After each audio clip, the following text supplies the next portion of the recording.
Olá pessoal, tudo bem? Eu já ia começar dizendo hello, mas a aula não é de inglês, é de produção textual.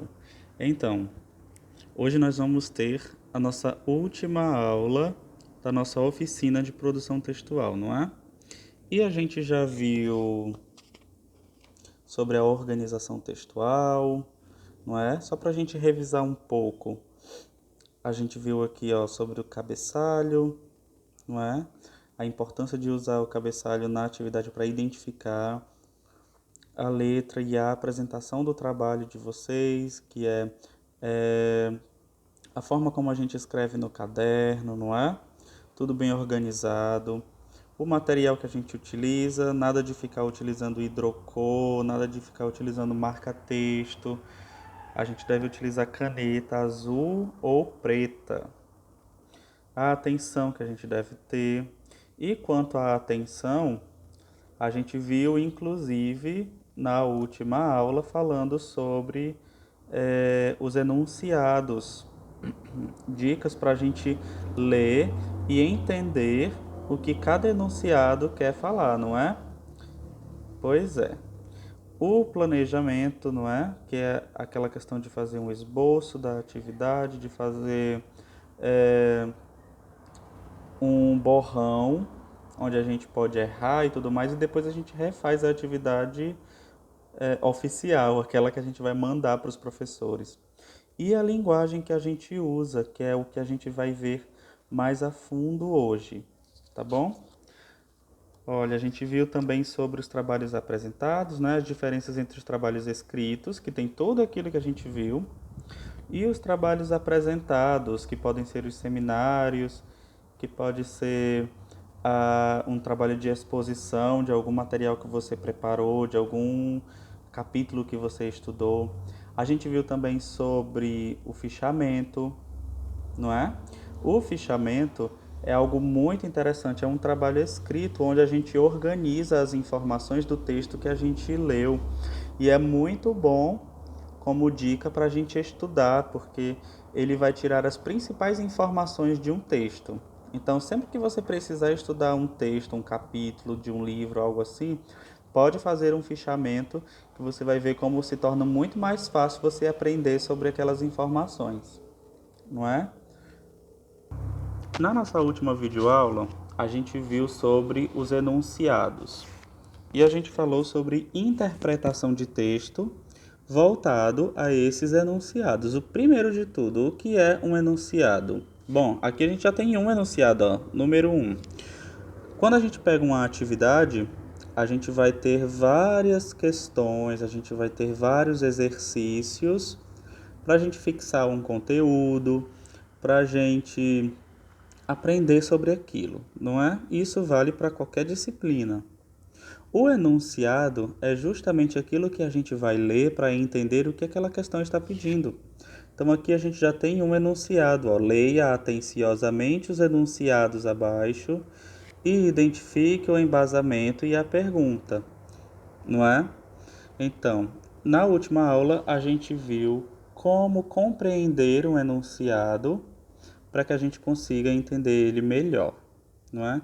Então, a primeira coisa que a gente tem que ter é isso aqui, ó. Atenção à atividade.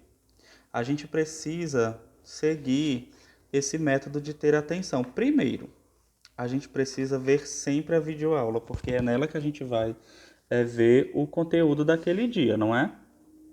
Só depois de ver a videoaula, de ter certeza que a gente compreendeu tudo da videoaula, é que a gente vai vir fazer as atividades.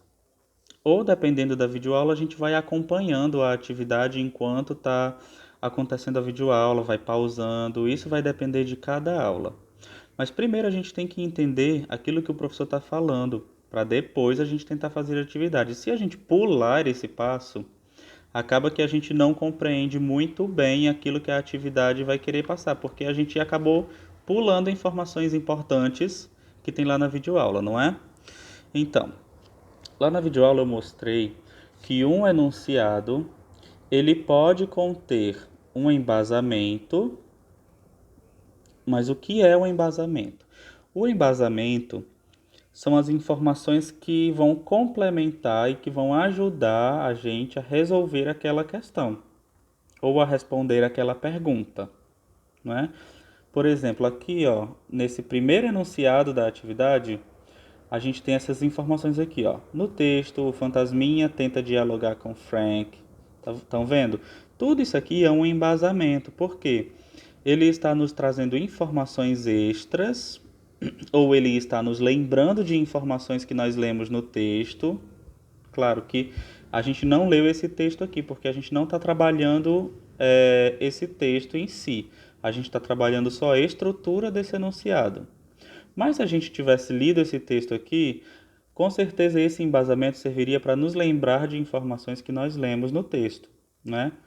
Então, para a gente identificar o embasamento e a pergunta, é só a gente ver, ó, até onde vão essas informações que o enunciado está trazendo. Então, ela vem até aqui, ó, até quadrinhos. Depois desse ponto, aí ele vem com a pergunta desse enunciado, que também poderia ser uma instrução. Nem sempre é uma pergunta, às vezes é uma instrução. Então, ó, você conhece esse personagem?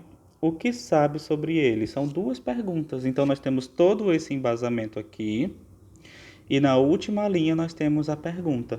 A gente só precisava separar um do outro. Não precisava responder essa pergunta em si. Porque não é isso que a gente estava trabalhando na videoaula, não é? A gente estava trabalhando com a estrutura do enunciado. Nessa aqui abaixo, ó, no clímax da história, no ponto mais tenso, o piloto pede mais uma vez, ó, ele está nos trazendo um embasamento que é uma lembrança do texto que foi lido, justamente para fazer você lembrar dessa questão aqui que vai precisar para responder, ó.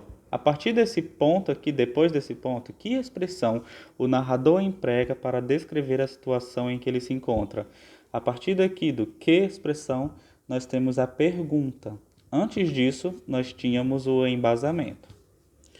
Já aqui na quinta, a luz está atrapalhando um pouco. Já aqui na quinta, ó, nós temos aqui no número 5 o embasamento, não é? Ele está nos lembrando aqui, está nos dando essa informação para a gente responder, é isso aqui. Só que aqui a gente não tem uma pergunta, ó, não tem um ponto de interrogação, não tem a estrutura de uma pergunta. Aqui nós já temos uma instrução. Observe a linguagem empregada. A instrução não é bem uma pergunta, mas ela pede também para você fazer uma coisa. Ela dá instruções de como você vai adquirir a informação que você precisa aqui nesse enunciado, tá bom? Aqui do mesmo jeito nós temos o embasamento que vai até aqui, ó, até esse ponto, e depois nós temos outra pergunta, ó, por que esses textos interessariam as pessoas, ok? Então, em todos esses casos, nós temos embasamentos aqui, ó. À medida que as lembranças vão chegando, o narrador, então até aqui, até família, nós temos o embasamento. Depois, a gente não tem mais uma vez uma pergunta, a gente tem outra instrução, não é? Comente o que ele quis dizer nesta frase. Então nós temos aqui essa instrução. E na última, não existe embasamento nenhum, é só a pergunta, ok? Na segunda questão, nós utilizamos esse texto para que vocês formulassem é, enunciados próprios. Então, essa era uma questão bem pessoal, tá bom? Bom, corrigidos isso, vamos para a aula de hoje. Na nossa aula de hoje, nós vamos ver sobre algumas dicas de ortografia e gramática. Como é a nossa última videoaula dessa oficina, então a gente vai ver algumas dicas de palavras que a gente pode melhor utilizar nos nossos textos, atividades, tá bom? Então vamos lá? Primeira dica. Bom, pode parecer fácil, mas até eu confundo às vezes, todo mundo pode confundir, porque são palavras muito parecidas, mas e mais, não é?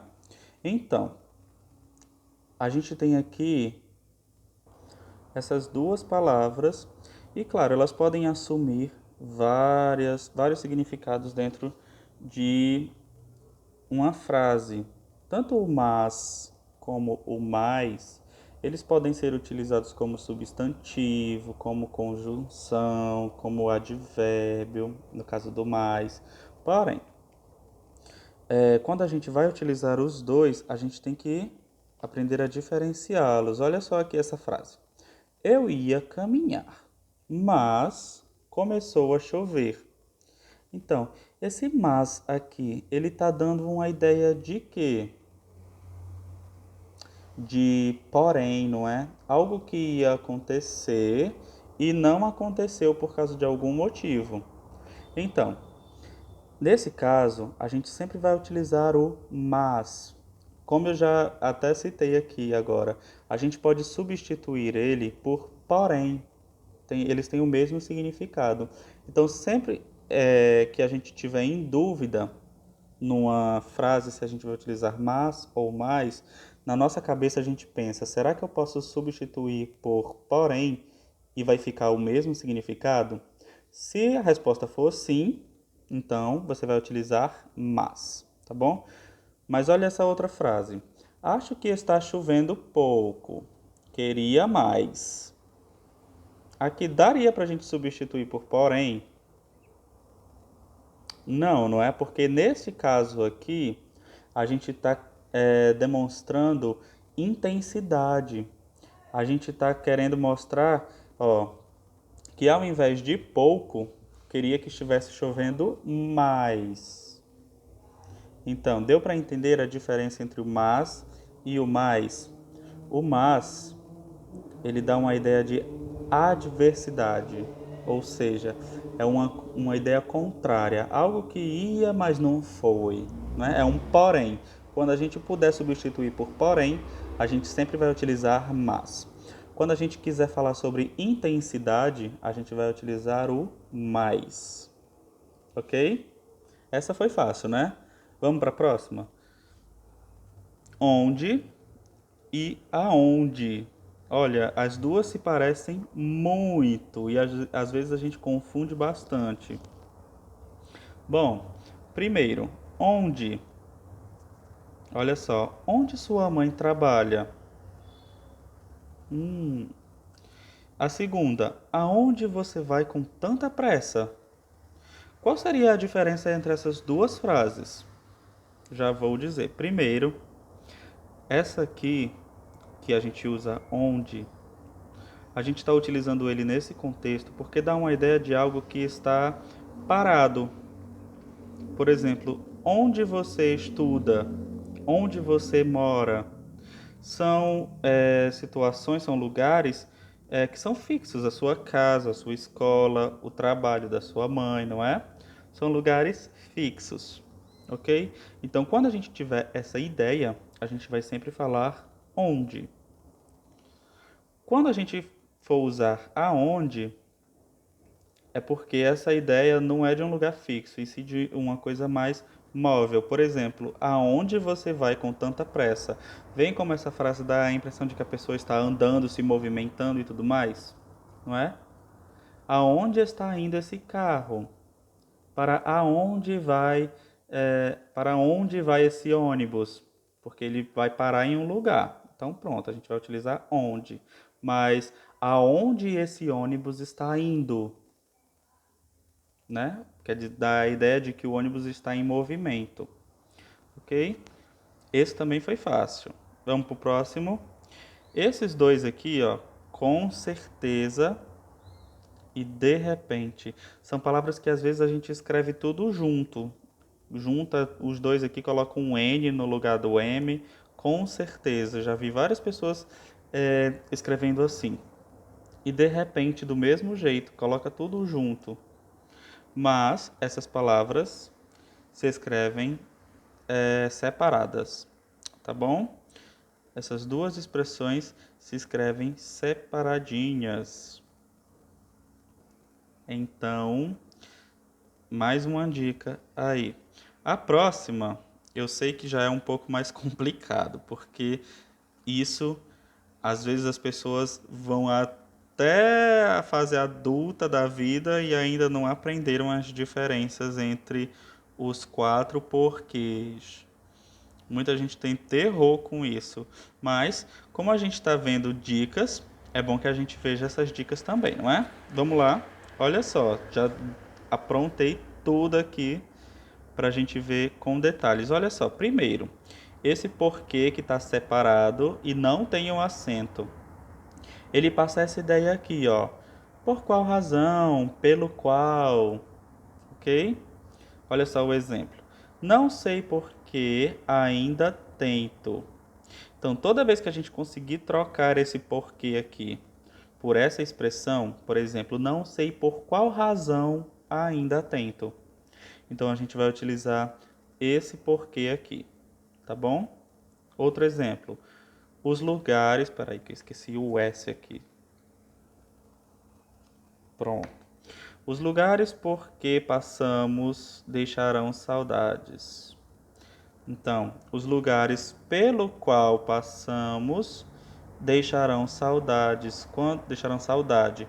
Quando a gente também puder substituir esse porquê por pelo qual, é porque a gente vai utilizar esse porquê aqui separadinho e sem o acento, tá bom? Fica fácil quando a gente compreende esse outro porquê aqui, ó. Ele tem o mesmo significado. Porém, o porquê com acento, a gente só vai utilizar ele quando ele vier assim, ó, com um ponto de interrogação sozinho, quando já vier com um ponto de interrogação depois dele, tá bom? Então, olha só. Você comeu toda a sobremesa. Por quê? Então, compreenderam? Hum. Você não assistiu a videoaula toda. Por quê? Viram esse exemplo? O porquê ele veio lá no final e logo depois veio o ponto de interrogação. Nesse caso, eu estou utilizando esse porquê aqui, tá? O porquezinho junto, sem o acento. Ele é uma conjunção e ele pode ter esse sentido aqui, ó. Pois, olha o exemplo. Não fui à escola porque estava doente. Se a gente conseguir substituir por pois, então a gente está falando desse porquê aqui, tá bom? Ó, não fui à escola pois estava doente. E o último, o porquê junto com esse acentozinho aqui, ele é um substantivo. E ele está se referindo a um motivo, uma razão. Olha só a aplicação aqui na frase. Fale um porquê de não ter ido à escola.